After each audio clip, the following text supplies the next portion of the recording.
Hello प्यारे बच्चों, क्या हाल चाल। उम्मीद करता हूं सब लोग बढ़िया होंगे और बड़े बेसब्री से इंतजार कर रहे होंगे कि सर आईसीएसई का सैंपल पेपर आ गया बट अभी आप लोग सोल्यूशन लेके नहीं आए। तो यार एकदम टेंशन लेने की कोई जरूरत नहीं मेरे लाल। सारे टीचर्स फटाफट आपके लिए सैंपल पेपर के solution with proper explanation add करना शुरू कर चुके हैं और इकलौता ऐसा चैनल है एजुफाई जहां पे आपको सारे ही sample paper with proper solution सबसे पहले मिलने वाला है। तो प्लीज आप इस सैंपल पेपर का खुद भी फायदा उठाइए और अपने दोस्तों में जरूर शेयर करिएगा। तो चलो शुरू करते हैं आज की कहानी। कहानी कहती है बेटा, पेपर से सैंपल पेपर रिलीज हो गया है ना। अब सवाल तुम्हारे दिमाग में ये होगा कि सर क्या लगता है आपको, पेपर देख के कैसा लग रहा है, पेपर टफ है या आसान है। तो मेरे लाल पेपर है मॉडरेट, कोई टफ भी नहीं है, एकदम आसान भी नहीं कह सकता मैं, क्योंकि कुछ रिएक्शंस अच्छी वाली भी इन्वॉल्व हैं, क्वेश्चंस भी मोल कॉन्सेप्ट के रखे गए हैं। As usual acid base and salt ज़्यादा है, ऑर्गेनिक ज़्यादा है, मोल कॉन्सेप्ट ज़्यादा है। तो जैसा डिस्कशन चल रहा है क्लासेस में वैसे ही पेपर आया भी हुआ है। तो मैं आपका टाइम वेस्ट नहीं करता हूँ, मैं सीधे आता हूँ सवाल पे। सेक्शन ए ऑब्वियसली आप जानते हैं 40 मार्क्स का होता है, यहाँ कोई ऑप्शन नहीं है, सारे क्वेश्चंस करने हैं, है ना। 80 मार्क्स का पेपर है, 2 घंटे का मैं आपको सॉल्व करना है। बट पूरी आदत होनी चाहिए, पूरी कोशिश करिए पेपर 1.5 घंटे से पहले आपका सॉल्व हो जाना चाहिए, क्योंकि लास्ट में आपको बैलेंसिंग क्रॉस चेक करनी है, न्यूमेरिकल क्रॉस चेक करना है, ऑब्जर्वेशन पे दिमाग लगाना है, कोई गलत तो नहीं हो गया, कोई कलर में लोचा तो नहीं हो गया। तो दोस्त शुरू करते हैं, चलो फटाक से एक लंबी सांस ले लो। कहता है भाई साहब कि आपको करेक्ट आंसर चूज करना है। कह रहा which of the following will dissociate in aqueous solution to give a positive ion. देखो प्लस आयन मिले लेकिन H3O प्लस ना हो, अदर देन हाइड्रोनियम। वैसे ही माइनस आयन भी मिले लेकिन OH माइनस ना हो। चलो फटाफट देखो, KOH को तुम वाटर में डिसॉल्व करोगे तो मुझे क्या मिलेगा, K प्लस और OH माइनस। तो OH माइनस मैच करके हटाओ इसको। HCl को करोगे तो क्या मिलेगा, H3O प्लस और Cl माइनस, ये भी हटाओ, हाइड्रोनियम मिल गया। NaCl को डिसॉल्व करोगे मेरे लाल तो मिलेगा Na प्लस और Cl माइनस, और यही तुम्हारा करेक्ट आंसर है, क्योंकि ना तो प्लस के नाम पे H3O मिला और ना ही माइनस के नाम पे OH माइनस मिला। तो ये तो बड़ा अच्छा सवाल था, है ना, कि अरे इसमें क्या मुश्किल है सर, बढ़िया सवाल था। लास्ट वाला भी एसिड है तो वो भी H3O प्लस तो देगा ही देगा, है ना। वैसे भी आप आराम से प्लस माइनस में ब्रेक डाउन करके आंसर निकाल सकते हो। अगला कह रहा है कंपाउंड पी जिनको हीट किया गया है टेस्ट ट्यूब में with sodium hydroxide solution, alkali है ध्यान रखिएगा। तो कह रहे हैं a red litmus paper held at the mouth of the test tube turns blue. Red paper हो गया ब्लू, इसका मतलब जो भी गैस निकल रही होगी वो बेसिक गैस निकल रही होगी। अब आपको कह रहा है सबके साथ NaOH का रिएक्शन कराना है और आपको ढूंढना है कहाँ बेसिक गैस निकल रही है। तो देखो मेरे लाल कितना सिंपल है, फट से दिमाग में आ गया होगा आपको कि सर NaOH एक बेस है और बेस को जब मैं एक सॉल्ट के साथ ट्रीट कराऊंगा तो मुझे मिलेगा क्या, अमोनिया गैस। भाई देखो ना, जिंक सल्फेट में क्या होगा, डबल डिस्प्लेसमेंट रिएक्शन हो जाएगा और बन जाएगा जिंक का हाइड्रोक्साइड, कोई गैस नहीं। कॉपर सल्फेट में कॉपर का हाइड्रोक्साइड बन जाएगा, कोई गैस नहीं। फेरस सल्फेट में फेरस का हाइड्रोक्साइड बन जाएगा, कोई गैस नहीं। लेकिन मेरे लाल सोच के देखो, अमोनिया का प्रिपरेशन तुम्हें याद आ रहा होगा कि अमोनियम के किसी भी सॉल्ट को जब ट्रीट करते हैं किसी एल्कली के साथ तो दोस्त हमें मिलता है सॉल्ट, साथ में वाटर और अमोनिया गैस। बस यही अमोनिया गैस क्या है, बेसिक, और वही रेड लिटमस को क्या कर देगा, ब्लू। तो करेक्ट ऑप्शन है ऑप्शन नंबर डी। बढ़िया, हाँ सर बात तो सही है। चलो फिर आगे बढ़ते हैं। कह रहा है सर्सन रीजन में aqueous solution of potassium chloride can conduct electricity. हाँ सॉल्ट है पोटेशियम क्लोराइड, और जो भी सॉल्ट्स होते हैं या आप ऐसे भी कह सकते हैं कि potassium chloride is ionic compound, तो हाँ वो मोल्टेन और एक्वस स्टेट में इलेक्ट्रिसिटी कंडक्ट करेगा। तो लिखा तो है कि कैन कंडक्ट इलेक्ट्रिसिटी, मतलब इलेक्ट्रिसिटी कंडक्ट कर सकता है, एकदम कर सकता है सर। दूसरा रीजन दे रहा है conduction of electric current is due to the presence of free ions, और कह रहा है जो भी इसमें इलेक्ट्रिसिटी का कंडक्शन हो रहा है वो किसकी वजह से हो रहा है, फ्री आयंस की वजह से। तो हाँ एसर्शन सही है, रीजन भी सही है और करेक्ट एक्सप्लेनेशन भी है। तो आंसर प्रोबेबली होना चाहिए सी। नेक्स्ट कह रहा है identify the ion that contain one lone pair of electron. आपको कह रहा है ढूंढना है जिसमें एक ही लोन पेयर हो। तो OH माइनस के स्ट्रक्चर में आपको भी पता है O ने एक ही बॉन्ड बनाया है, मतलब अभी इसके बाद 2 लोन पेयर बचे रह गए हैं। आउटर में 6 होते हैं ना, तो अभी क्या था 5 इसके आउटर में अभी भी बचे हुए हैं, तो मतलब 2 लोन पेयर हैं। H3O प्लस का स्ट्रक्चर आपको याद होगा कि सर ऐसे बनता है, हमें एकदम अच्छे से याद है। ये भाई साहब, तो आप याद करो, O वाले भैया ने 2 तो कोवेलेंट बॉन्ड बना दिया, एक कोऑर्डिनेट बॉन्ड। आउटर में होते हैं 6, तो यही एक लोन पेयर बचा है, मतलब यही आपका correct option, option number B. बाकी आप देखेंगे तो NH4 के स्ट्रक्चर में 0 लोन पेयर, कोई लोन पेयर नहीं है। H प्लस बेचारा खुद ही मर रहा है इलेक्ट्रॉन के लिए, तो लोन पेयर कहाँ से आएगा भाई के पास। तो करेक्ट आंसर है हाइड्रोनियम आयन। याद रखिएगा, जब केमिकल बॉन्डिंग हम लोग पढ़ा रहे थे तो मैंने आपसे बोला भी था कि कोऑर्डिनेट बॉन्ड में H3O प्लस और NH4 प्लस का स्ट्रक्चर मोहब्बत से देख लीजिएगा, है ना। तो हम लोग भी हमारे एजुफाई चैनल पे भी क्लास 10th ICSE के सुपरस्टार्स के लिए फ्री ऑफ कॉस्ट, कोई पेड बैचेस नहीं है, सारी क्लासेस चल रही हैं फ्रॉम द स्टार्टिंग, अप्रैल से स्टार्ट हो चुकी हैं, है ना। तो अगर आपको अभी तो बहुत देर में पता ही नहीं चला कि क्लासेस भी चल रही हैं, तो दोस्त आइए क्लासेस अटेंड करिए, पुरानी लिस्ट देखिए, जिस टॉपिक में दिक्कत हो वो सारे समझिए, है ना। और लास्ट में बाकी तो हम लोग आएंगे ही आपके बोर्ड एग्जाम के टाइम 1 शॉट के साथ, इंपॉर्टेंट क्वेश्चन के साथ, तो दोस्त मचाएंगे, तो भाई टेंशन लेने की जरूरत नहीं है, ठीक है। चलिए, बाकी क्लासेस रोज चल रही हैं, प्रॉपर चल रही हैं, ठीक है। नेक्स्ट सवाल कहता है, आपके पास कुछ रिएक्शंस दी हुई हैं, कह रहा है कैल्शियम कार्बोनेट को देखो हीट किया जा रहा है, तो कैल्शियम कार्बोनेट को हीट करोगे तो क्या बनेगा, CaO और CO2। सर जिंक का HCl से रिएक्शन होगा तो क्या बनेगा, ZnCl2 plus H2। Sir ethanol को बर्न कर रहे हैं, तो किसी ऑर्गेनिक कंपाउंड को बर्न कर तो क्या बनता है, CO2 और H2O। और यहाँ कह रहा है मैग्नीशियम कार्बोनेट को डाइल्यूट सल्फ्यूरिक एसिड के साथ ट्रीट किया। कोई भी कार्बोनेट जब एसिड से साथ रिएक्शन करता है तो क्या बनाता है, सॉल्ट, Mg, सल्फ्यूरिक एसिड है ना, तो MgSO4 salt plus water plus carbonate है तो CO2। ठीक है सर, बढ़िया है, हमने क्वेश्चन में इतनी बातें ऑलरेडी कर ली, लेकिन अभी तक सवाल क्या है ये पूछा ही नहीं गया। पूछा गया है विच रिएक्शंस प्रोड्यूस वाटर। आप क्रॉस चेक करो, वाटर कहाँ मिला है, सर वाटर 3rd में भी मिला है, सर वाटर 4th में भी मिला है। तो द करेक्ट ऑप्शंस क्या होगा, option number C, 3rd and 4th। क्या होगा, 3rd and 4th। Very good champion, very good. Next कह रहा है when compound X react with dilute sulfuric acid, it releases a gas that turns acidified potassium dichromate solution from orange to green। इतना बड़ा observation बहुत है आपको ये बताने के लिए कि दोस्त गैस निकल रही है SO2। ये SO2 गैस का ऑब्जर्वेशन है कि ये एसिडिफाइड डाइक्रोमेट को ऑरेंज से ग्रीन और एल्कलाइन KMnO4 को पर्पल या पिंक से कलरलेस करती है। तो कह रहा which could be the compound X। अच्छा, SO2 कब निकलेगा, ऐसे कौन से कंपाउंड है जो एसिड के साथ रिएक्शन करके SO2 गैस देते हैं। तो आपको याद आएगा, अगर सर इतना प्यार से आपने पढ़ाया था, हमें तो एकदम अच्छे से याद है, कोई भी मेटल का सल्फाइड या बाईसल्फाइड। फटाक से ऑप्शन ढूंढो, तुम्हें दिख गया, सर करेक्ट ऑप्शन है ऑप्शन नंबर डी, पोटेशियम का सल्फाइड। अरे वाह, वेरी गुड। नेक्स्ट कह रहा था volume occupied by 2 moles of gas at STP। अरे यार कितना सिंपल है, कोई भी गैस 1 मोल है तो उसका STP पे वॉल्यूम कितना होता है, 22.4। तो यार अगर 2 मोल होगा तो कितना होगा, सर 2 मोल होगा तो 22.4 इंटू 2 मतलब 44.8 लीटर। सर इतना आसान सवाल है। अरे भैया पेपर देखो, आप पढ़े रहोगे तो आपको क्वेश्चन आसान ही लगेगा, बहुत जल्दी पेपर हो जाता है पढ़े हुए लोगों का, है ना। जो बच्चे पढ़े होते हैं आराम से मोहब्बत से, उनके लिए कोई मुश्किल काम नहीं है, ठीक है। नेक्स्ट सवाल, identify from the following metal oxide which can react with an acid as well as an alkali. अरे भाई साहब, कह रहा है ऐसा कौन सा ऑक्साइड है जो एसिड से भी गले मिलता हो, एल्कली के भी। तो आपको याद आ गया कि ऐसे भाई लोग को तो बोलते हैं एम्फोटेरिक, बोले तो जिंक, एल्यूमिनियम और लेड के ऑक्साइड, और तुम्हारा सही ऑप्शन हो गया एल्यूमिनियम ऑक्साइड। नेक्स्ट कह रहा है the structure of 4 hydrocarbon on shown below. ठीक है भाई साहब, दिख रहा है, एक में सिंगल बॉन्ड एल्केन, ये एल्कीन है, ये भी डबल बॉन्ड एल्कीन है, ये भी डबल बॉन्ड एल्कीन है। पूछना क्या चाहते हो भैया, तो कह रहा how many isomers of butane are, sorry, how many isomers of butene are shown in the above structure. कह रहा ब्यूटीन के कितने आइसोमर हैं, तो आइसोमर का मतलब होता है molecular formula similar, structural formula different, है ना। और स्ट्रक्चरल फॉर्मूला डिफरेंट है कि नहीं ये कैसे पता लगाएं, सर IUPAC नेम से। चलो इसका IUPAC नेम लिखते हैं, इसका IUPAC नेम है 2 मिथाइल प्रोपवनीन। इसका नाम है 2 मिथाइल प्रोपवनीन। अगर आपको लगता है सर मेरे को IUPAC नहीं आती तो प्लीज़ मेरे लाल, है ना, आप प्लीज़ जाइए ऑर्गेनिक के लेक्चर्स देखिए, इतना प्यार से आइसोमेरिज्म IUPAC ये सब बताया ना मेरे लाल कि सच में तुम्हें लगेगा इतना कोई इतना प्यार से भी केमिस्ट्री पढ़ी जा सकती है क्या, है ना। तो ये है 2 मिथाइल प्रोपवनीन। ये वाले भैया जी क्या हैं, 1 2 3 4, ये वाले भैया जी हैं ब्यूटवनीन।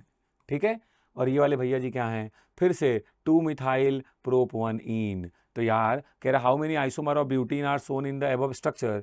तो ये वाला क्या है, एक और ये दो, ये तो सेम ही है एक तरीके से। तो अगर मुझसे पूछा जाए कि कितने सही है, मतलब अलग अलग टाइप के कितने दिख रहे हैं, तो करेक्ट ऑप्शन होना चाहिए कि हमें दो ऐसे दिख रहे हैं जो ब्यूटेन के आइसोमर हैं। कौन कौन सा, सॉरी ब्यूटीन के आइसोमर हैं, एक 2 मिथाइल प्रोप 1 इन और एक है ब्यूट 1 इन। एक्चुअली ये भी वही है, 2 मिथाइल प्रोप 1 इन। तो मैं एक काउंट कर चुका हूं, इसलिए इसको काउंट नहीं कर रहा हूं, है ना। लेकिन अगर हमसे पूछे कि टोटल कितने ऐसे स्ट्रक्चर हैं जो ब्यूटीन के ही आइसोमर हैं, तो मैं बता दूंगा तीनों हैं। लेकिन अगर देखा जाए तो दो एक ही जैसे लिखे हैं, बस लिखने का तरीका अलग है। तो मैं अगर हमसे पूछे जाए कितने टाइप के आपको अलग अलग दिख रहे हैं, तो मैं बोलूँगा दो। लेकिन अगर टोटल पूछे कि कितने स्ट्रक्चर ब्यूटीन से ही रिलेटेड हैं, तब मैं बोल दूंगा 3। ठीक है, पक्का समझ में आया ना, दोनों बातों के लिए रिलेट कर दिया है। तो एक बार आप क्रॉस चेक कर लीजिए। नेक्स्ट कह रहा है which element amongst the following has the largest atomic radius. Sir जितने भी भाई लोग हैं, मैंने सवाल पढ़ाते समय भी बताया आपको ऐसे क्वेश्चन कैसे अटेम्प्ट करने, तुरंत मोजले की आत्मा अंदर बुला लेनी है और पूछना है कि ये सारे एलिमेंट एक ही ग्रुप से हैं या एक ही पीरियड से। तो आपको समझ में आया, ये सारे ही एलिमेंट एक ही पीरियड से हैं और ठीक उनको वैसे ही अरेंज करिए जैसे ये पीरियोडिक टेबल में अरेंज होते हैं। और लेफ्ट टू राइट जाने पे एटॉमिक रेडियस डिक्रीज, आप अच्छे से पता है आपको, लेफ्ट टू राइट जाने पे एटॉमिक रेडियस डिक्रीज। तो सबसे बड्डो वाला कौन होगा मेरा भाई, सोडियम। सबसे बड़ा साइज का कौन होगा, सोडियम। और हमसे यही पूछा भी है, लार्जेस्ट एटॉमिक साइज। नेक्स्ट कह रहा है for which pH change is there the maximum increase in acidity. कह रहा है किस वाले पीएच में चेंज होने में एसिडिटी में ज्यादा इंक्रीज हो जाएगा।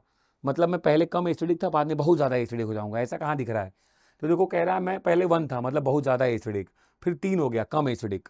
तो यार मुझसे कह रहा है इंक्रीज होना है, डिक्रीज नहीं। तो इसको वैसे भी हटा दो, 1 से 3 तो डिक्रीज हो रहा है, 2 से 6 भी डिक्रीज हो रहा है, 3 से 1 जो है ये भी क्या हो रहा है, डिक्रीज हो रहा है। मुझसे पूछा गया है इंक्रीज, तो इंक्रीज का जवाब क्या है, सॉरी 3 से 1 में इंक्रीज हो रहा है लेकिन ज्यादा नहीं हो रहा, क्योंकि एक भाई साहब है 6 से 2 और इसमें साफ साफ दिख रहा है ठीक ठाक इंक्रीज हो रहा है। तो अकॉर्डिंगली सबसे ज्यादा कहाँ एसिडिटी इंक्रीज हो रही है, तो ऑप्शन नंबर डी होना चाहिए। ठीक है, नेक्स्ट कहता है the equation below shows the reaction between element x and A dilute sulphuric acid. ठीक है, कोई एलिमेंट है भाई साहब जो H2SO4 से रिएक्शन करके बना रहा है अपना सल्फेट और साथ में रिलीज हो रही है हाइड्रोजन गैस।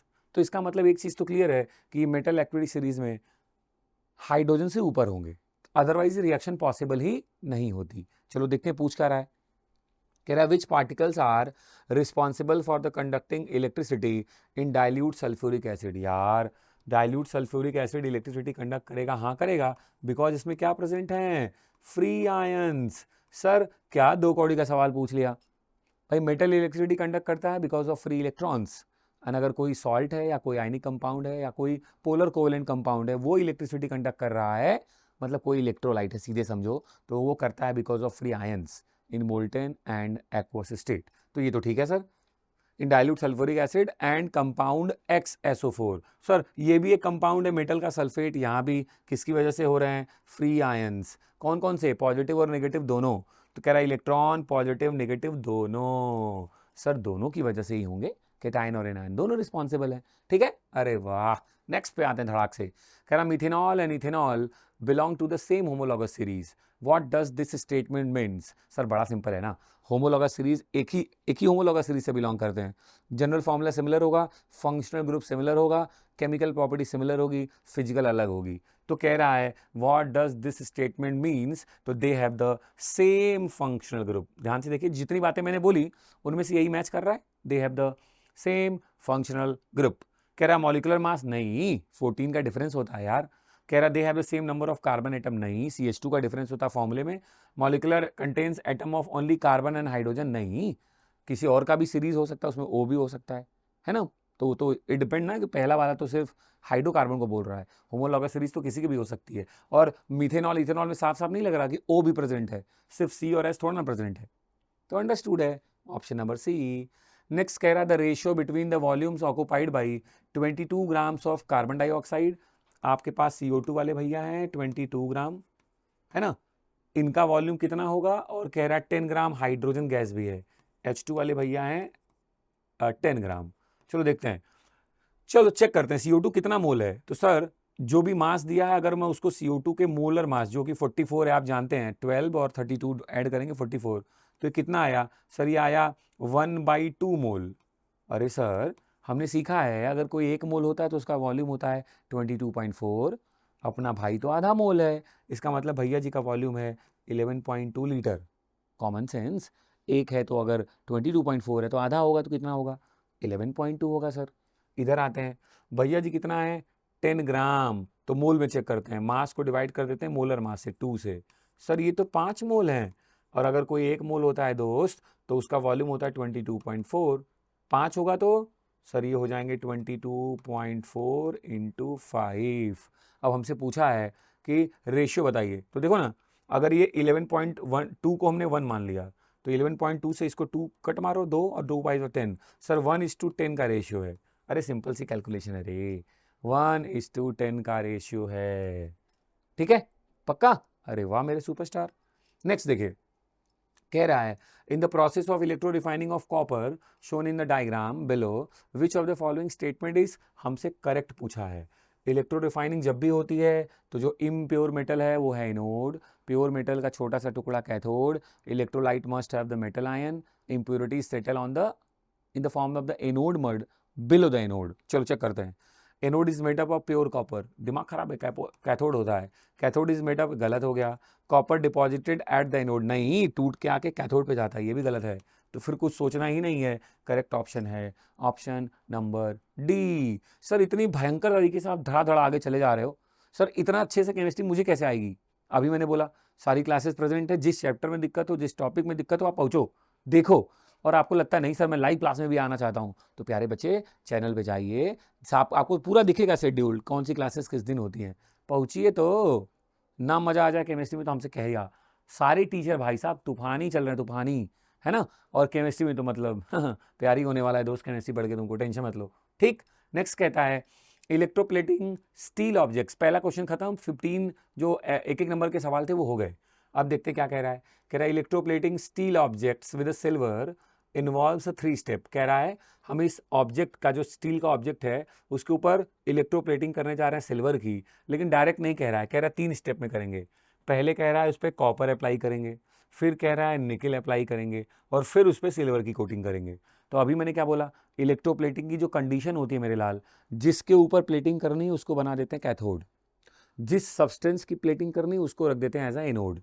तो एक बार कॉपर की करनी है तो एक बार एनोड पे कॉपर रखेंगे, दूसरे स्टेप में एनोड पे निकल रख देंगे, और तीसरे स्टेप में क्या करेंगे, एनोड बना देंगे सिल्वर का। हर बार ऐसा होता है, anode break down into the ions and came into the solution. Further, it is in the neutral state, it deposited to the steel object जिस पे आप प्लेटिंग कर रहे हैं। ठीक है, ये तो मैंने इसके पीछे का कॉन्सेप्ट बताया। अब जानना चाहते हैं, पूछना जा रहे हैं कि पूछ क्या रहा है। तो भैया जी कह रहे हैं कि डायग्राम में दिया था, कह रहे थे chemical process taking place at the surface of the object. कह रहा ऑब्जेक्ट के सरफेस पे पहले स्टेप में जहाँ पे कॉपर की प्लेटिंग हो रही है वहाँ क्या होगा, तो सर सोल्यूशन में जो कॉपर है ना, आयन, वो आपके स्टील के मेटल पे जाके डिपॉजिट हो जाएगा in the form of copper. Sir यही तो कॉन्सेप्ट है, तब प्यार से आपने समझाया है कई बार इन बातों को। जब तक आप सोल्यूशन में हैं तभी तक आप आयन्स हैं, जैसे ही आप इलेक्ट्रोड पे पहुंचते हैं आप हो जाते हैं न्यूट्रल। तो सोल्यूशन में थे तो कॉपर +2 थे, जैसे ही कैथोड पे पहुंचे कॉपर के फॉर्म में डिपॉजिट हो गए। तो ठीक है सर, अच्छी बात है, अभी तक इन्होंने सवाल नहीं पूछा है भाई साहब। कह रहे हैं what is the observation seen on the surface of the object. तो सिंपल है ना, स्टील के मेटल के ऊपर कॉपर जाके डिपॉजिट हो रहा है, मतलब रेड या पिंक कलर का डिपॉजिशन स्टार्ट हो जाएगा आपके स्टील के ऊपर। भाई कॉपर डिपॉजिट हो रहा है, कॉपर कैसा होगा, पिंक या रेडिश ब्राउन कलर का है, जाके उस पर डिपॉजिट होना शुरू हो जाएगा। सिंपल है तो। अगला कह रहा है explain why the concentration of copper ion in the electrolyte remain constant through out the step 1।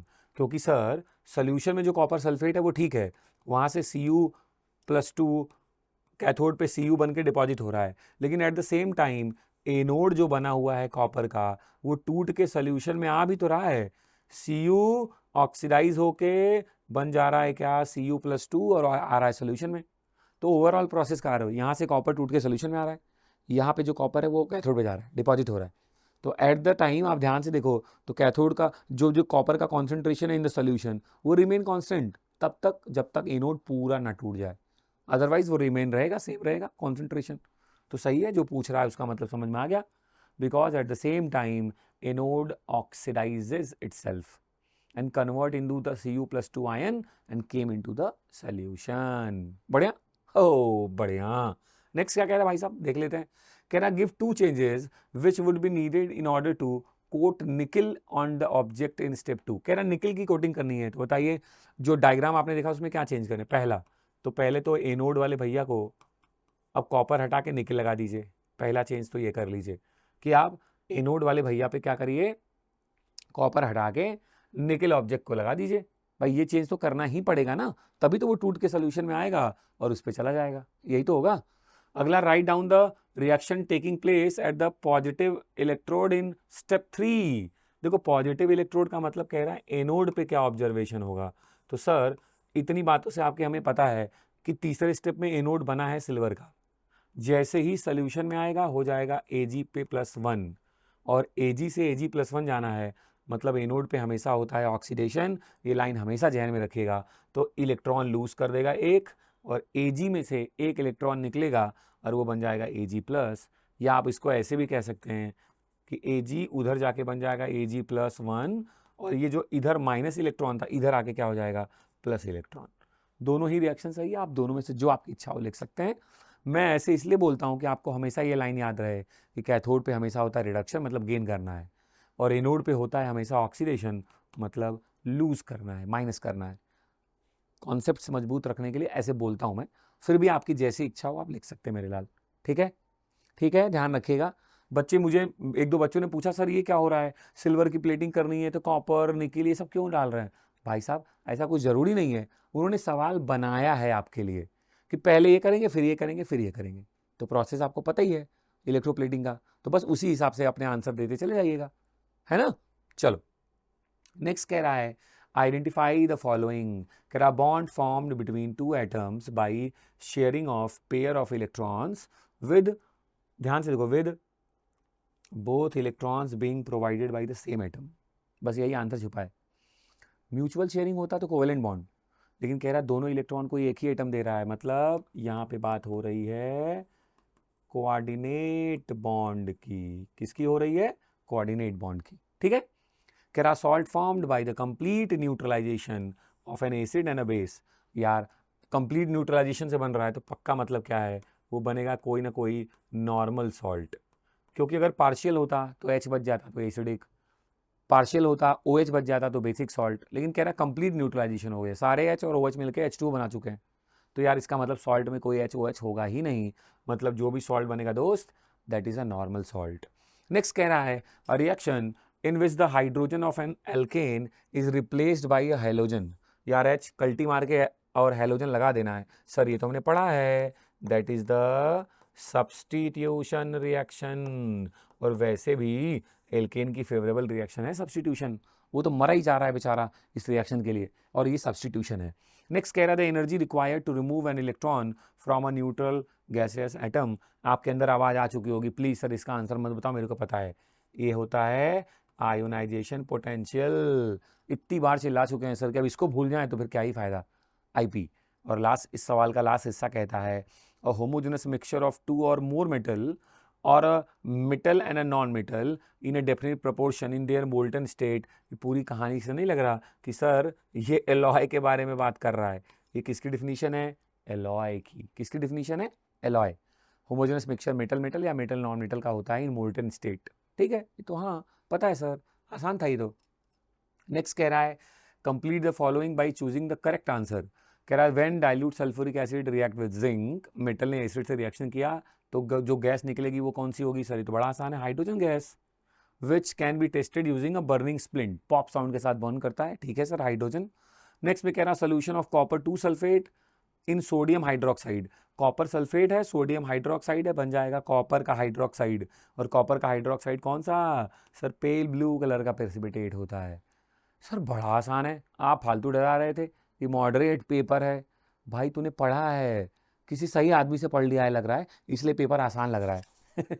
Sir खुद की तारीफ कर रहे हैं आप, तो ये मेरे लाल मैं क्या ही करूँ, आदत हो गई मेरी ना, तुम लोग इतनी तारीफ कर देते हो कि अब मैं मुझे थोड़ी देर तक कुछ ना बोलो तो मुझे लगता है यार कोई कुछ बोल ही नहीं रहा, तो खुद ही कर ले रहा हूँ, क्या करूँ।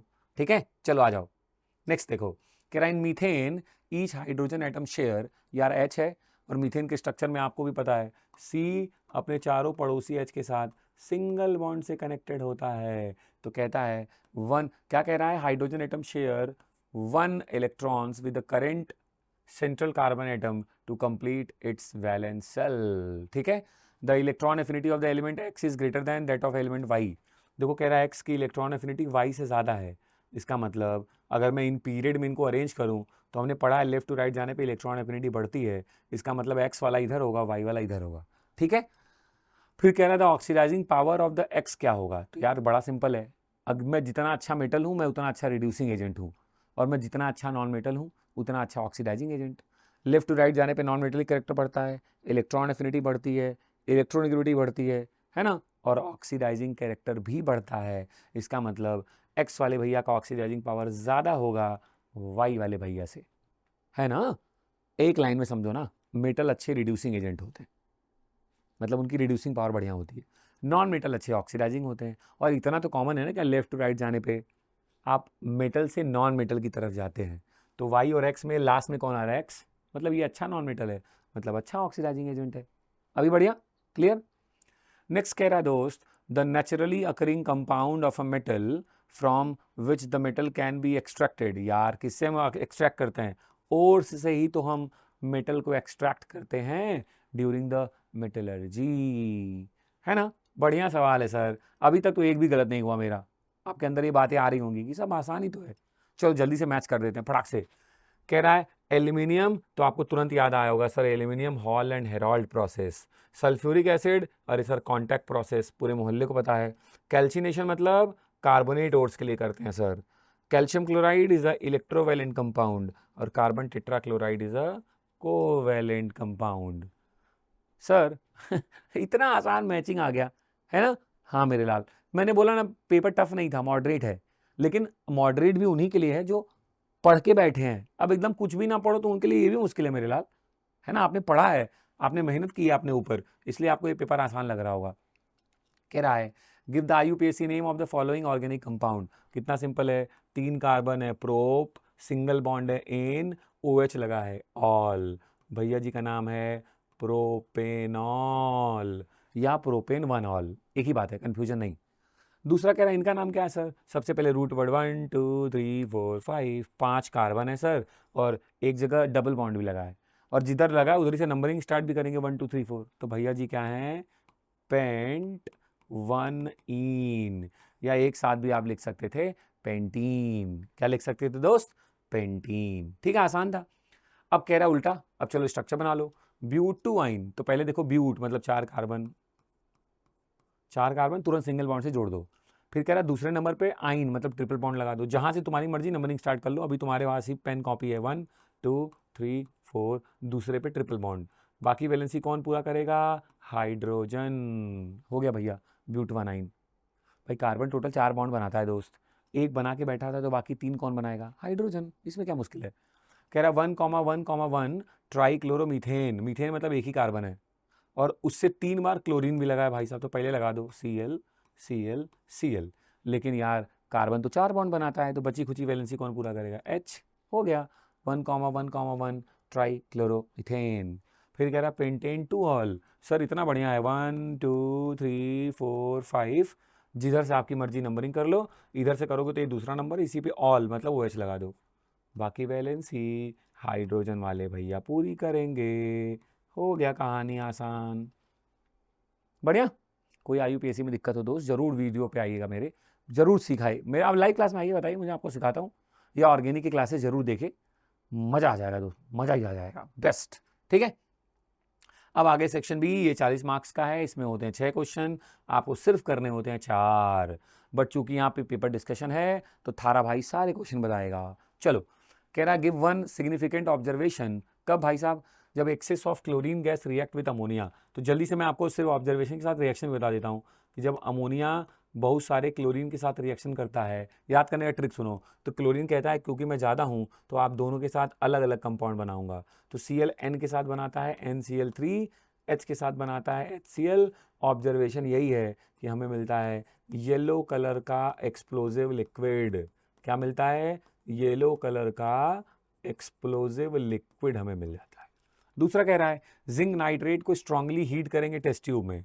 यार जिंक नाइट्रेट को हीट करना है भाई, कर देते हैं। स्मॉल एन है ZnNO3 का ट्वाइस, तो ये ट्वाइस है, ट्वाइस, ठीक है ना। इनको हीट कर दिया हमने तो क्या बन गया?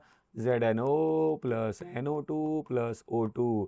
सर एक कलरलेस गैस निकलेगी, सर एक रेडिश ब्राउन कलर की गैस निकलेगी, सर एक हमें रेसिड्यू भी मिलेगा जो जब येलो कलर का होगा। कब? जब ये हॉट होगा, और जैसे ये कूल हो जाएगा भैया जी क्या होंगे? वाइट कलर के हो जाएंगे। लो, ढेर सारे ऑब्जर्वेशन भर भर के मैंने बता दिए, जो इच्छा हो वो वाला यूज कर लो, खत्म बात, ठीक है।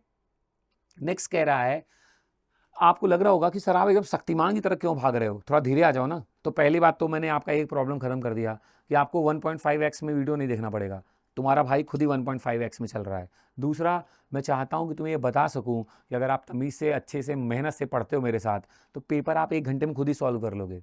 बाकी 1 घंटा तो बस देखने के लिए है भाई कि दुनिया में क्या क्या है। हाय रे आसान होता है केमिस्ट्री पेपर, बहुत ज़्यादा लिखना नहीं होता ना। देखो नेक्स्ट कह रहा है give reason when ammonia gas is pass over black copper oxide in a combustion tube a reddish brown substance is left behind. तो हाँ, तो बता दो ना कि कॉपर ऑक्साइड जब अमोनिया से रिएक्शन करता है तो अमोनिया इसको रिड्यूस कर देता है। रिड्यूस का मतलब ऑक्सीजन गायब, इसको रिड्यूस करेगा तो अपने क्या होगा? ऑक्सीडाइज, तो हाइड्रोजन गायब, और दोनों गायब मिलके गले मिल लिए तो H2O। तो यार कॉपर बन रहा है तो हमें रेडिश ब्राउन कलर का मिल रहा है सब्सटेंस लेफ्ट होके, बस यही तुम्हारा आंसर है। क्या दिक्कत है? बता दो कि रिड्यूसिंग नेचर, रिएक्शन लिख के दिखा दो, धड़ से आंसर, ठीक। नेक्स्ट कह रहा है क्विक लाइम मतलब CaO। कह रहा है CaO वाले भैया को हम यूज नहीं करते HCl गैस को ड्राई करने में। अरे भैया कैसे यूज करोगे यार? CaO मेटल का ऑक्साइड बेसिक, HCl भैया भैया एसिडिक। एसिड और बेस बताओ कितना कहाँ पे आ रहा है? मिलके बना लेंगे सॉल्ट एंड वाटर। सुखाने गए थे HCl को, पता चला कंपाउंड ही कुछ और बन गया। हाँ, इसलिए नहीं यूज करते, सिंपल। नेक्स्ट कहता है the electron affinity of an element X is greater than that of element Y। इसका मतलब फिर से X वाला इधर है, Y वाला इधर है, तभी X की इलेक्ट्रॉन एफिनिटी ज़्यादा है। पूछना क्या चाह रहे हैं? How is the oxidising power of X likely to compare with Y। तो अभी सीखा था ऑक्सीडाइजिंग पावर X का क्या होगा? ज़्यादा होगा, greater. How is the electronegativity of X likely to compare. Sir electronegativity भी लेफ्ट टू राइट जाने पे इंक्रीज होती है, तो X वाले भैया की वो भी ज़्यादा होगी। Sir state whether X is likely to be placed at the left और the right of Y in the periodic table. तो देख लो X वाले भैया किधर हैं? राइट ऑफ द हैं पीरियोडिक टेबल में, राइट में, क्योंकि लेफ्ट टू राइट जाने पे ही इलेक्ट्रोनेगेटिविटी, इलेक्ट्रॉन एफिनिटी, IP ये सब बढ़ता है, ठीक है। नॉन मेटल है इसलिए बढ़ रहा है, ठीक है। ये भी क्लियर हो गया कहाँ पे प्रेजेंट है, राइट। नेक्स्ट सवाल कह रहा है right balance chemical equation for the following reaction. कह रहा है अमोनियम क्लोराइड NH4Cl किसके गले मिल रहे हैं? कैल्शियम हाइड्रोक्साइड के गले मिल रहे हैं। क्या बनेगा? सर ये तो अमोनिया बनाने का मेथड है। जब भी कोई अमोनियम का सॉल्ट किसी एल्कली से रिएक्शन करता है तो बनता है सॉल्ट CaCl2, साथ में क्या बनता है? H2O और अमोनिया गैस। बैलेंस करना वैसे तो बहुत आसान काम है, मैं ना करूं तब भी आप कर लोगे, लेकिन चलो मैं आपका दिल नहीं तोड़ता हूं। मैं यहाँ लिख दूंगा 2, बैलेंस करने के लिए मैं यहाँ भी लिख दूंगा 2। और मुझे ऐसा लग रहा है कि अब मुझे को हाइड्रोजन कितना हो गया? क्या 8 और 2 10, इधर कितना है? 2 3 6 और ये 2। मुबारक हो दोस्त, रिएक्शन बैलेंस हो गई। बहुत मुश्किल काम था भी नहीं, वो तो मैंने आपका दिल रखने के लिए बस बैलेंस कर दिया। नेक्स्ट कह रहा है nitric acid react with zinc carbonate. यार मेटल का कार्बोनेट रिएक्ट करेगा एसिड के साथ, तो हमने सब ने पढ़ा है कि जब भी मेटल का कार्बोनेट रिएक्शन करते हैं एसिड के साथ तो बनता है सॉल्ट। सॉल्ट मतलब क्या? मेटल और एसिड का लास्ट वाला, मतलब zinc nitrate, salt plus water plus CO2। इसमें क्या मुश्किल है? Salt plus water plus CO2। फिर से तुम्हें लग रहा होगा सर बैलेंस कर दो तभी मज़ा आएगा मेरे को, तो लो दोस्त मैंने तुम्हारे लिए बैलेंस भी कर दिया। अभी कितना है? 3 2 6, 2 8 और 9, 2 3 6 और 3 9, ये बैलेंस है। नेक्स्ट देखो, कह रहा है concentrated sulphuric acid added to hydrated copper sulphate. क्या मजाक कर रहा है? हाइड्रेटेड कॉपर सल्फेट, यहाँ गलती मत करना, CuSO4.5H2O। और जैसे ही इनके साथ कॉन्सेंट्रेटेड सल्फ्यूरिक एसिड आता है कहानी में, बस वो कहता भैया मैं तो डिहाइड्रेटिंग एजेंट हूँ, मैं तो थारा सारा वाटर निकाल लेवे, तो निकाल लेवे भाई साहब, तो बन गया CuSO4 और हमें क्या मिला, सिर्फ 5H2O अलग हो गया। आसान है बबुआ, पेपरवा में कोई ना दम नहीं खे, आसान है। नेक्स्ट कह रहा, name main metal present in the following alloys. Brass मतलब Cu plus Zn, sir bronze मतलब Cu plus Sn, sir duralumin का मतलब सर एल्यूमिनियम साथ में मैग्नीशियम साथ में मैग्नीज और कॉपर, है ना। मैंने कुछ नाम बताए हैं आपको चैप्टर पढ़ाने के दौरान, वही पूछे जाएंगे। Brass, bronze, stainless steel, steel, 22 carat gold, है ना, ड्यूरालेमिन, है ना, कुछ नाम मैंने बताए हैं ये और इनके यूजेस, बस इससे बाहर एलॉय में कुछ नहीं आने वाला, ठीक है। नेक्स्ट कहता है कि भाई साहब बैलेंस केमिकल इक्वेशन लिख के दिखाइए जब हाइड्रोक्लोरिक एसिड बन रहा है from a less volatile acid. तो सर हाइड्रोक्लोरिक एसिड बन रहा है लेस वोलेटाइल से, मतलब ये नॉन वोलेटाइल नेचर है H2SO4 का। तो कहता है NaCl ले लो या KCl और फेंक के मारो H2SO4, वो भी कॉन्सेंट्रेटेड।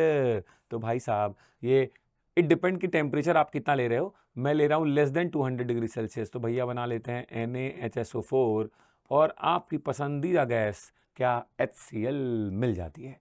टेम्परेचर याद रखिएगा लेस देन 200 डिग्री सेल्सियस लिया है, क्योंकि अगर मैं मोर लूंगा तो मैं यहाँ लिख दूंगा Na2SO4, बाकी सब सेम है, कोई दिक्कत नहीं।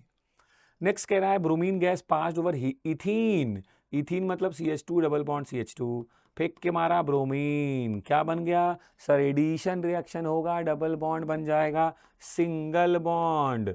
इतना प्यार से पढ़ा है सर, यहाँ कहाँ लोचा होगा, दो जगह खाली, जो जगह खाली धड़ाधड़ लग गए भाई साहब, BR एडिशन में होता ही यही है, अनसैचुरेटेड कन्वर्ट हो जाता है इनटू द सैचुरेटेड, ठीक है मेरे लाल, कोई दिक्कत नहीं, इन प्रेजेंस ऑफ CCl4 लिखा होगा, हाँ हाँ ठीक है। चलो नेक्स्ट कह रहा अभिषेक बच्चन, सॉरी अभिषेक, कह रहे given a salt X for the analysis which was white in colour, ठीक है sir, on strong heating it produces a yellow residue, अच्छा ठीक है चलो मान लेते हैं। वैसे आपको इतने में इंफॉर्मेशन दिमाग में आ गई होगी, येलो रेसिड्यू आपकी केमिस्ट्री में दो ही लोग देते हैं, या तो ZNO या तो PbO, देख लेते हैं आगे। अ कलरलेस गैस मतलब ऑक्सीजन होगी, एंड रेडिश ब्राउन गैस मतलब NO2 होगी, ठीक है। The solution of the salt X when tested with excess of ammonium hydroxide produce a, ये देखो भैया सिंह, चौकी वाइट, पता चल गया। जिंक वाला जो होता है वो देता है जिलेटिनस वाइट, लेड वाले भैया जी देते हैं चौकी वाइट। क्योंकि ऊपर हमें आइडिया लग चुका कि O2 भी मिल रहा है, NO2 भी मिल रहा है, तो मुझे आइडिया हो गया कि जिसके बारे में बात हो रही है वो वाले भैया जी हैं लेड नाइट्रेट, यही वाले हैं जिनके बारे में ये बात हो रही है, क्योंकि उन्हीं को हीट करने पे हमें मिलता है PbO plus NO2 plus O2। यार बैलेंस कर लेना प्लीज, छोटी मोटी बातें तो तुम कर लोगे यार, 4Na2 है, ठीक है। Name the coloured gas evolved, यार इसका जवाब हो गया NO2। कह रहा which cation was present in the sample given to Abhishek भैया, Pb+2 cation. Identify the salt given to Abhishek for analysis, lead nitrate. ये हुई ना बात, है ना, मस्त, आसान था यार ये तो, ठीक है डरा मत करो, इसीलिए अपने अपने AG5 वाले बच्चे हो यार, छोटे मोटे सवाल 1 घंटे में अपना करो, चार चार और दोस्तों को भी तो बताना है यार, तुम्हारे भरोसे बेचारे पेपर दे रहे हैं, हद है। चलो इधर आओ, कह रहे हैं round bottom flask a mixture of ethanol, गजब, एल्कोहल, एसिड, अरे भैया कॉन्सेंट्रेटेड सल्फ्यूरिक एसिड भी है हो।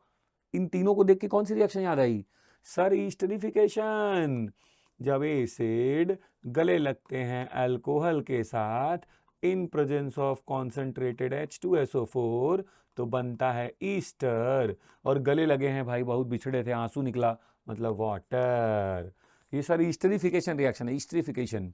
तो name the type of reaction occurring in the above setup, बता दिया मैंने, ईस्टरिफिकेशन, ठीक है। कह रहा what is the role of sulphuric acid, अभी आपने देखा रोल भाई का, H2O निकाल रहा था ना, तो डिहाइड्रेटिंग, है ना, H2O भाई साहब, H2SO4 भैया जी बहुत नेचर दिखाते हैं, acidic, dehydrating, non volatile, dibasic, oxidising, भाई तगड़ा 5 प्रॉपर्टीज है ना, और सारी इंपॉर्टेंट है।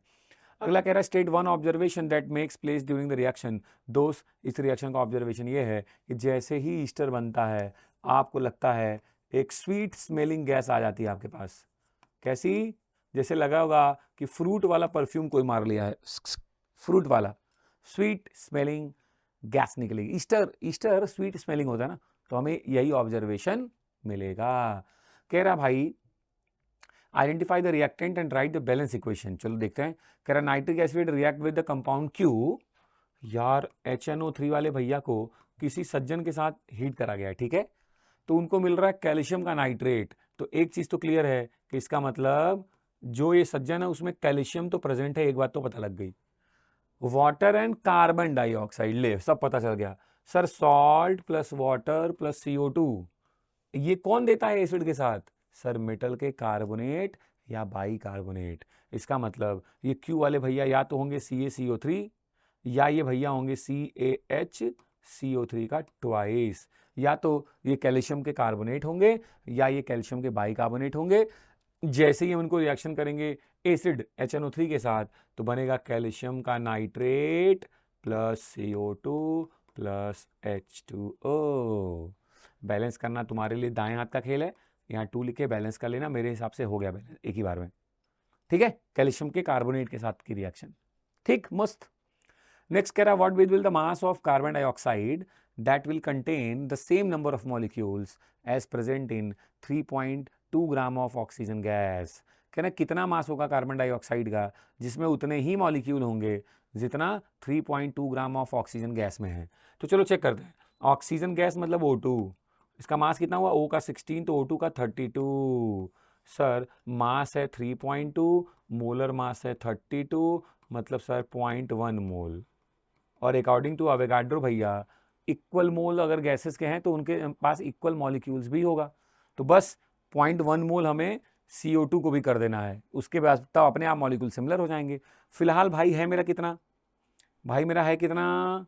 अच्छा पूछ ही रहा है व्हाट विल द मास, तो ठीक है CO2 का मोलर मास तो हमने भी थोड़ी देर पहले भी निकाला था 44, तो मुझे लाना है मोल 0.1, मास कितना लें अपॉन मोलर मास कितना है 44। तो सर यहाँ से MS की वैल्यू कितनी आ गई?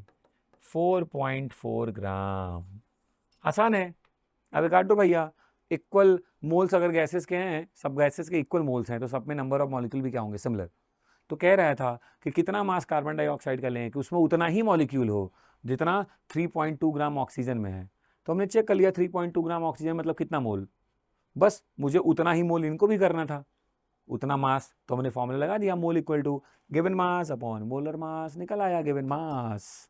ठीक, नेक्स्ट कह रहा state the property exhibited by a sulphuric acid in each of the following. देखा मैंने बोल रहा था ना इंपॉर्टेंट आ ही गया। कह रहा सल्फर वाले भैया कॉन्सेंट्रेटेड सल्फ्यूरिक एसिड से रिएक्शन करेंगे, ऑक्सीडाइजिंग नेचर भाई साहब, है ना, ऑक्सीडाइजिंग नेचर। मैं कहूंगा आप दुनिया में किसी भी कोने में बैठ के कुछ भी, अभी आप ये पेपर देख रहे होंगे, लेकिन मैं गारंटी के साथ कह रहा हूं प्लीज सारे कंपाउंड आके मेरे से ही पढ़ना, है ना। अगर पढ़ा दिए गए हो जाके प्लेलिस्ट से उन चैप्टर्स को देखो। जिन्हें लगता है ना केमिस्ट्री रटना, जिन्हें लगता है रिएक्शन कैसे रटे, कुछ नहीं करना भाई, सबके लॉजिक है यार, काहे के लिए रिएक्शन रटोगे? अगर रिएक्शन रटना ही पड़े तो हम टीचर के पढ़ाने का फायदा क्या है? तो आप बढ़िया बताया भाई साहब, एक भी रटना नहीं, सब रिएक्शन के लॉजिक हैं, जुबान पे रहेंगे तुम्हारी रिएक्शंस, तो प्लीज वॉच जरूर करिएगा जाके, ठीक है। चले, कह रहा है sulphur with concentrated sulphuric acid oxidising nature है। कह रहा फेरस सल्फाइड, मेटल के सल्फाइड से H2S गैस निकल रहा है, ये तो हमने पढ़ाई है। जब भी कोई एसिड किसी मेटल के सल्फाइड या बाई सल्फाइड से रिएक्शन करता है, मेटल के सल्फाइड नॉट बाई सल्फाइड, तो मिलती है हाइड्रोजन सल्फाइड गैस। तो मतलब फेरस सल्फाइड से H2S जाने के लिए मतलब एसिड से रिएक्शन किया, मतलब कौन सा कैरेक्टर? Acidic nature. नेक्स्ट कह रहा है ethanol with concentrated sulphuric acid, तो भाई साहब C2H5OH पे जैसे ही हम फेंक के मारते हैं ना कॉन्सेंट्रेटेड H2SO4, भैया का पानी निकल जाता पानी, तो भैया बचते हैं C2H4 और कल्टी मारता है H2O। और अभी आपने सीखा कि अगर मैं पानी निकाल दूं भाई साहब का तो मैं हूं डिहाइड्रेटिंग, डी मतलब डिलीट, हाइड्रेट मतलब वाटर। हम कौन सा नेचर शो कर रहा हूं? Dehydrating nature.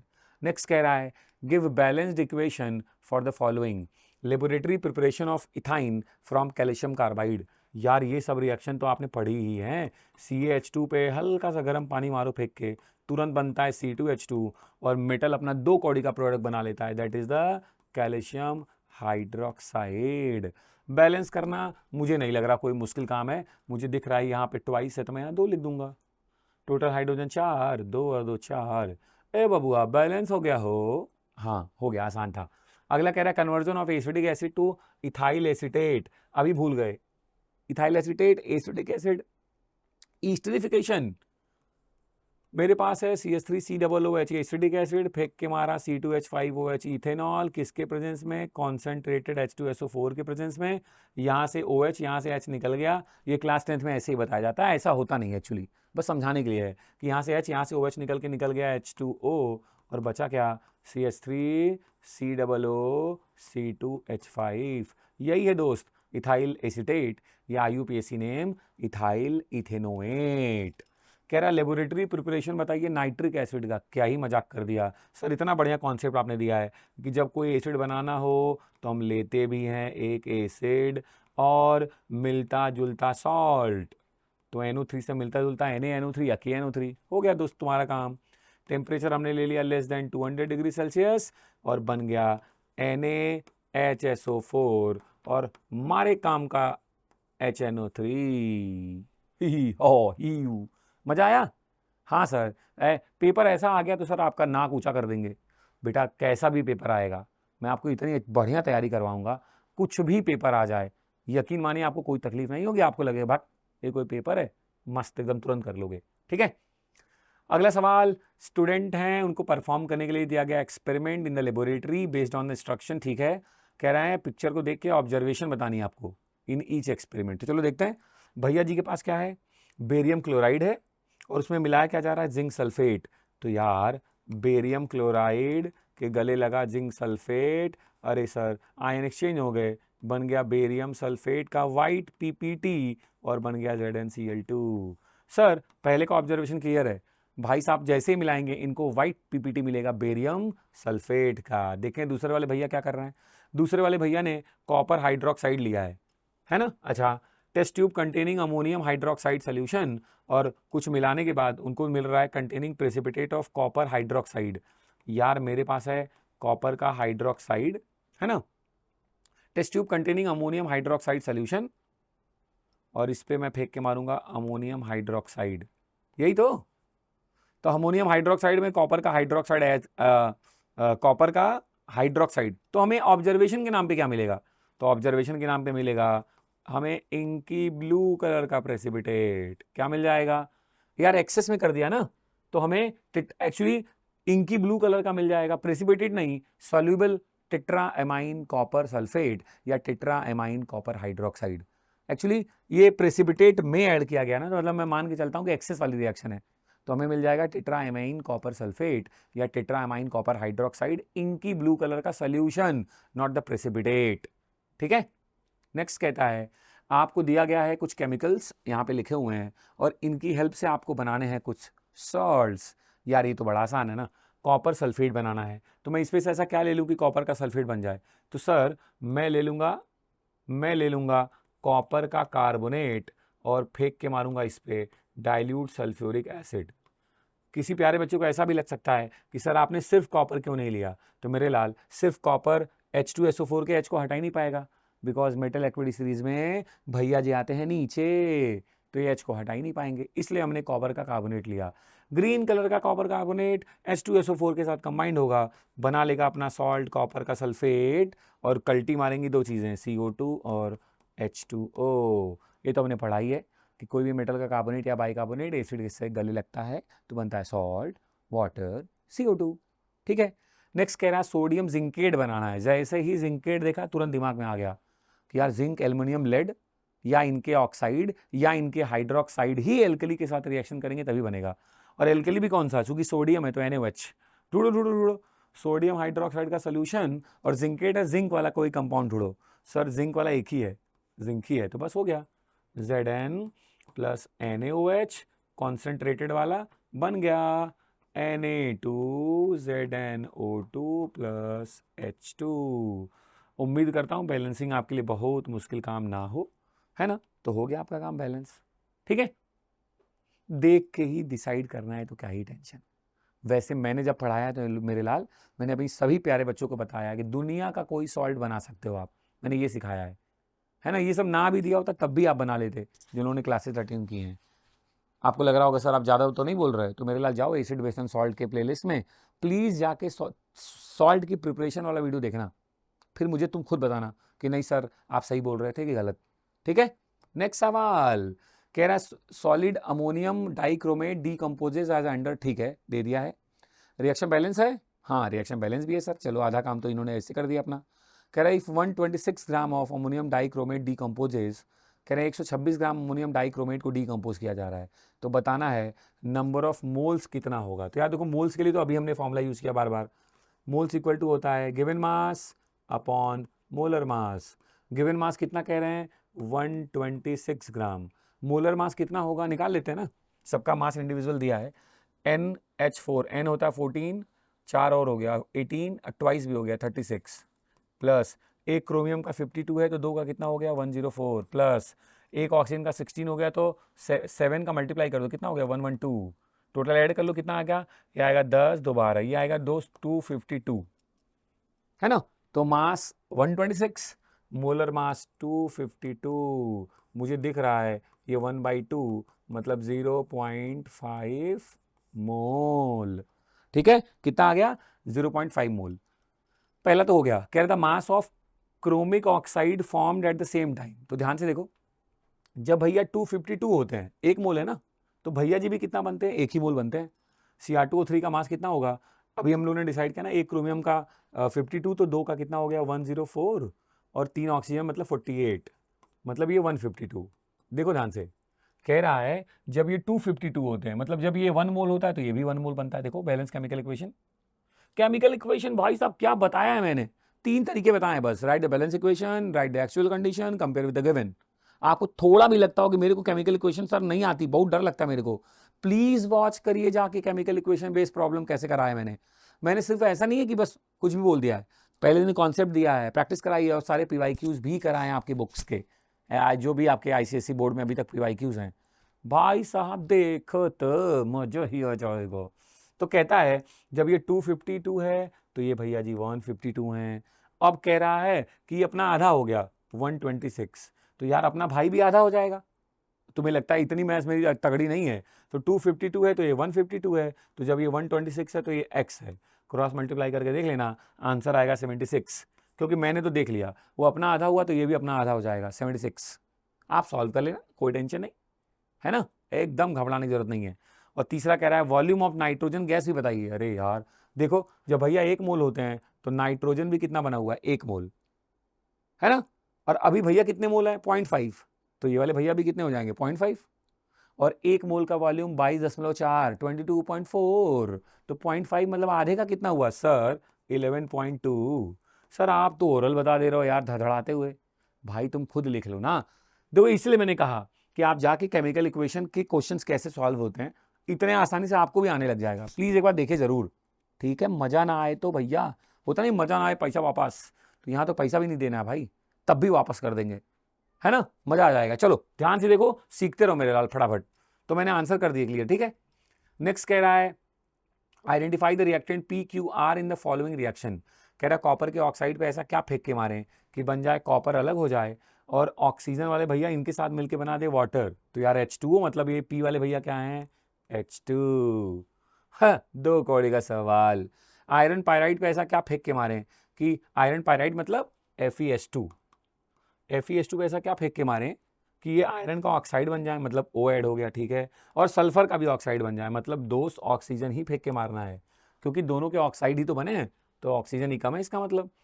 सोडियम क्लोराइड पे ऐसा क्या फेंक के मारूं कि बन जाए सोडियम का नाइट्रेट और सिल्वर का क्लोराइड निकल जाए, तो देखो इसका मतलब नाइट्रेट एक्स्ट्रा आया है और सिल्वर, इसका मतलब आर वाले भैया क्या हैं सिल्वर का नाइट्रेट। देखो अपने आप रिएक्शन दिखेगी तुम्हें, यस बन जाएगा NaNO3 और AgCl। अरे वाह मेरे सुपरस्टार्स। नेक्स्ट कहता है give reason for the following. Nitric acid does not normally liberate hydrogen gas when it react with active metal. तो भाई साहब नाइट्रिक एसिड वाले भैया की बात ही निराली है। भैया जी हैं स्ट्रॉन्ग ऑक्सीडाइजिंग एजेंट।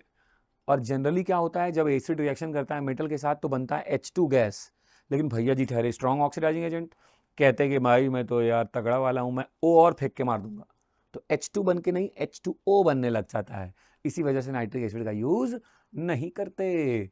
कह रहा silver plated cutlery not considered as a pure silver. अरे ये तो यार धोखा हो गया यार, कटलरी पे सिल्वर की कोटिंग हुई है, पूरा कटलरी सिल्वर का नहीं है। आपको यही बताना है कि that is electroplated, only surface पे सिल्वर की कोटिंग है, पूरा आर्टिकल सिल्वर का नहीं है भाई साहब।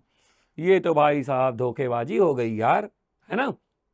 नेक्स्ट कह रहा है the following questions related to the extraction of the aluminium by the electrolysis. अच्छा सर, कह रहा name the compound which contain aluminium added to alumina. तो सर अगर आपने नहीं पढ़ा है तो आप प्लीज देखिएगा, इस जो मेथड है ना, हॉल एंड हेरोल्ड प्रोसेस कहलाता है। क्या कहलाता है? Hall and Harold process. और जब हम उसकी इलेक्ट्रोलिसिस करते हैं ना Al2O3 से Al निकालने के लिए, तो उसमें हम एक और कंपाउंड मिलाते तो दो हैं, लेकिन इसने कहा उस कंपाउंड के बारे में बताओ जिसमें एल्यूमिनियम हो, तो हम मिलाते हैं दोस्त Na3Al(F6). क्या मिलाते हैं? Na3Al(F6), क्रायोलाइट मिलाते हैं, Na3Al(F6). अगला कह रहा है give a balanced equation for the reaction that takes place at the cathode. अरे भाई, कैथोड पे हमेशा जो भी आपके सोल्यूशन में मेटल है वो डिपॉजिट होकर कैथोड पे चला जाएगा। चूंकि एल्यूमिनियम की ही चल रही है इलेक्ट्रोलिसिस, तो सोल्यूशन में जो भी Al+3 है वो भाई साहब Al बन के चला जाएगा कैथोड पे, और कैथोड पे हमेशा होता है रिडक्शन, मतलब गेन ऑफ इलेक्ट्रॉन। तो कोई अंधा भी बता दे कि Al+3 में कितना इलेक्ट्रॉन गेन करें कि वो सिर्फ Al बचे? 3। सर हो गया reaction taking place at the cathode. कितना मजेदार भाई साहब, पेपर बहुत बड़ा बड़ा, आंसर लिखना ये नुनी नुनी छोटा मुन्नी मुन्नी से, हाँ, आसान है यार। नेक्स्ट देखो करा give balance equation for each of the following. Action of warm water on aluminium nitride. यार एल्यूमिनियम के नाइट्राइड पे जैसे ही वार्म वाटर फेंक के मारते हैं सर, मेटल बनाता है अपना 2 कौड़ी का प्रोडक्ट एल्यूमिनियम का हाइड्रोक्साइड, और सर बन जाती है अमोनिया गैस। क्या बन जाता है? Ammonia gas. बैलेंस आप कर लेंगे, कोई मुश्किल काम नहीं है, मुझे लग रहा है बस 3 लिख दोगे वैसे भी काम हो गया। ठीक है। नेक्स्ट कह रहा है oxidation of carbon with concentrated nitric acid. तो कार्बन वाले भैया पे अगर मैं HNO3 फेंक के मारूं कॉन्सेंट्रेटेड, तो यार इसको ऑक्सीडाइज कर देता है इसके एसिड में। तो C का एसिड क्या? CO2, और साथ में 110% बनता है। अगर कॉन्सेंट्रेटेड है तो जरूर बनेगा NO2 + H2O, और अगर डाइल्यूट वाला है तो जरूर बनेगा NO + H2O। तो कुछ चीज़ें फिक्स हैं, एक आध चेंज होता है, उसका ट्रिक दिया है सर ने पढ़ाते समय, फटाक से याद हो जाएगा। ठीक है। अगला कह रहा है लेबोरेटरी प्रिपरेशन में इथेनॉल बाय यूजिंग क्लोरोइथेन। यार देखो क्लोरोइथेन मतलब C2H5Cl। कह रहा फेंक के हमने मारा NaOH। अरे यार ये तो अच्छी है ना, कुछ करना ही नहीं है, एक्सचेंज कर लो, बन जाएगा C2H5OH, और कल्टी मारेगा NaCl। हो गया रिएक्शन, इसमें क्या दिक्कत है भाई? एक्वस वैक्वस लिख देना भैया तुम। ठीक है, ठीक है। अरे वाह। नेक्स्ट कह रहा है रोहित भैया आ गए। लो भैया, रोहित भैया के पास XYZ, जिनका pH है 2, ये 2 वाले भैया हैं, ये 7 वाले भैया हैं, और ये 13 वाले भैया हैं। ठीक है भाई साहब। कह रहा विल लिबरेट, इसमें से कौन सोल्यूशन लिबरेट करेगा SO2 gas when heated with sodium sulphide. तो यार मेटल के सल्फाइड या बाई सल्फाइड के साथ एसिड जो होता है वही रिएक्शन करके बनाता है सॉल्ट वाटर SO2। और इनमें एसिड कौन है सर? साफ साफ दिख रहा है X, क्योंकि हमें पता है 7 वाला होता है न्यूट्रल, 7 से ऊपर होते हैं एसिडिक, और 7 से नीचे क्या होते हैं? बेसिक। तो इतना आसान है। अगला कह रहा will liberate ammonia gas when reacted with ammonium chloride. तो कई बार ये रिएक्शन यूज हो चुकी है कि अमोनियम क्लोराइड से कौन रिएक्शन करता है? एल्कलीज, वही बनाते हैं अमोनिया। एल्कलीज मतलब 7 से ज्यादा, मतलब आंसर नंबर 13 मतलब Z। तो पहले का आंसर है X, दूसरे का आंसर क्या है? Z। तो पक्का है तीसरे का Y रख के बैठे होंगे। Will not have any effect on the litmus paper, मतलब न्यूट्रल Y, है ना। बढ़िया, मस्त, बिंदास। नेक्स्ट सवाल कह रहा है स्टेट गिविंग रीजन। कह रहा है zinc metal and aluminium metal दोनों को डिस्टिंग्विश करना है, कब? हीट करना है इनके पाउडर्ड फॉर्म को सेपरेटली 2 अलग अलग टेस्ट ट्यूब में with concentrated sodium hydroxide solution. तो तो क्या मैं सेपरेट कर पाऊंगा? सर कतई नहीं कर पाएंगे आप, क्योंकि दोनों ही मेटल जब कॉन्सेंट्रेटेड सोडियम हाइड्रोक्साइड के साथ रिएक्शन करेंगे तो बनाएंगे अपना सॉल्ट और रिलीज होगी हाइड्रोजन गैस। तो यार दोनों में ही तो हाइड्रोजन गैस रिलीज होगी, तो कहाँ से सेपरेट होगा? नहीं सेपरेट होंगे भाई साहब, डिस्टिंग्विश नहीं कर पाएंगे आप दोनों को, है ना। एक में बनेगा सोडियम का जिंकेट, एक में बनेगा सोडियम का एल्यूमिनेट, दोनों ही क्या होते हैं? कलरलेस होते हैं, सॉल्युबल होते हैं, वहां से पता ही नहीं चलेगा। और दोनों में ही गैस निकलेगी हाइड्रोजन गैस, तो दोस्तों वो भी पॉप साउंड दोनों में ही मिलेगा, तो हम पता नहीं कर पाएंगे किसमें जिंक है किसमें एल्यूमिनियम। तो भाई साहब डिस्टिंग्विश तो नहीं होगा, मतलब नॉट सेपरेटेड, डिस्टिंग्विश नहीं कर पाएंगे। कह रहा है calcium nitrate and lead nitrate को अगर मैं रिएक्शन कराऊं अमोनियम हाइड्रोक्साइड के साथ, हाँ यहां काम लग रहा है कुछ। कैल्शियम का नाइट्रेट और लेड नाइट्रेट मतलब PbNO3 के ट्वाइस को अगर मैं किसके साथ रिएक्शन कराऊं?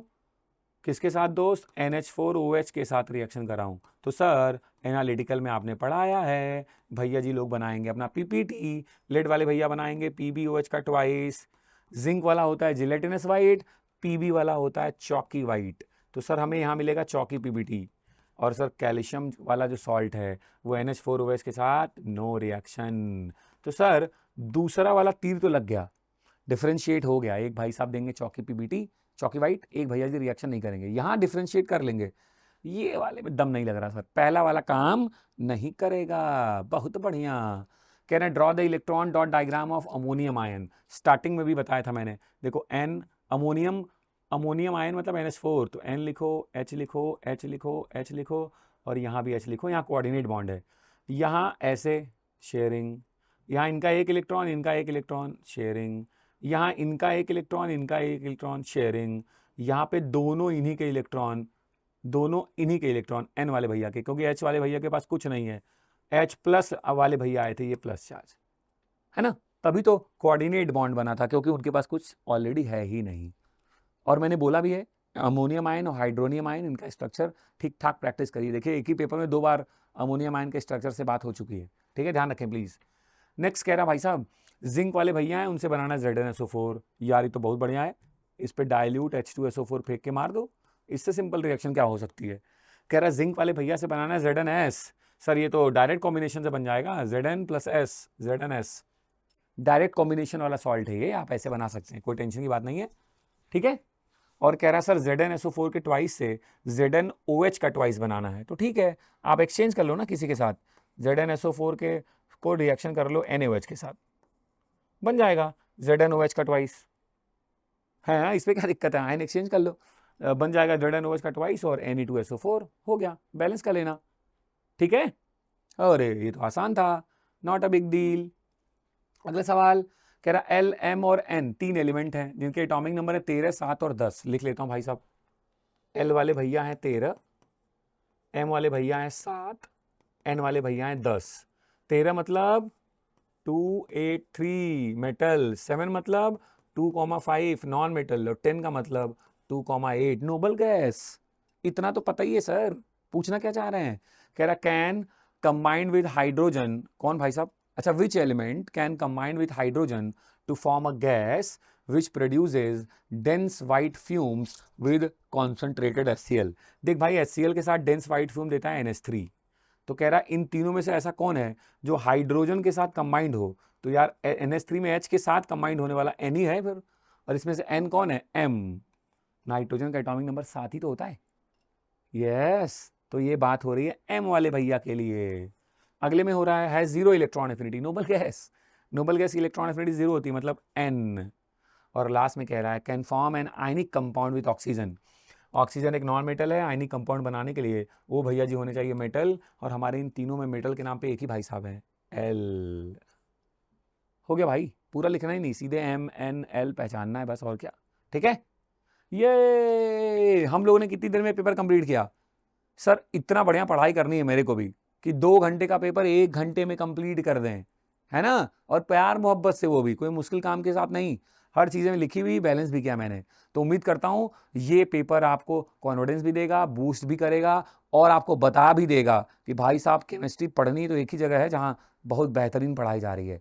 मौका तो दीजिए, आइए 1-2 क्लास करके तो देखिए, फिर मैं कहूँगा कि बच्चा जाओ और कहीं और पढ़ लो, तुम कहोगे नहीं सर अब मुझे यही रहना है। कहाँ थे आप सर प्लीज़ ठीक है, चलो कोई बात नहीं, आपको पेपर अच्छा करना है, ये सारी बातें मोटिवेशन के लिए थी। कुल मिला-जुला के आपको पेपर करना है बहुत दमदार, तो उसके लिए तैयारी करनी पड़ेगी शानदार। और एजुफाई आप सभी प्यारे बच्चों के लिए एक शानदार प्लेटफ़ॉर्म है, जहाँ सारी की सारी क्लासेस फ्री हैं। आइए, बैठिए, पढ़िए, syllabus completion, 2 to 3 time revision, last में पेपर प्रेडिक्शन, सबके one shot, easy to understand सारे लेक्चर, सब कुछ अवेलेबल है दोस्त। तो प्लीज़ हमें अपने जीवन का हिस्सा बनाइए। अभी के लिए जय श्री राधे, खुदा हाफिज़, हर हर Mahadev, take care, bye bye.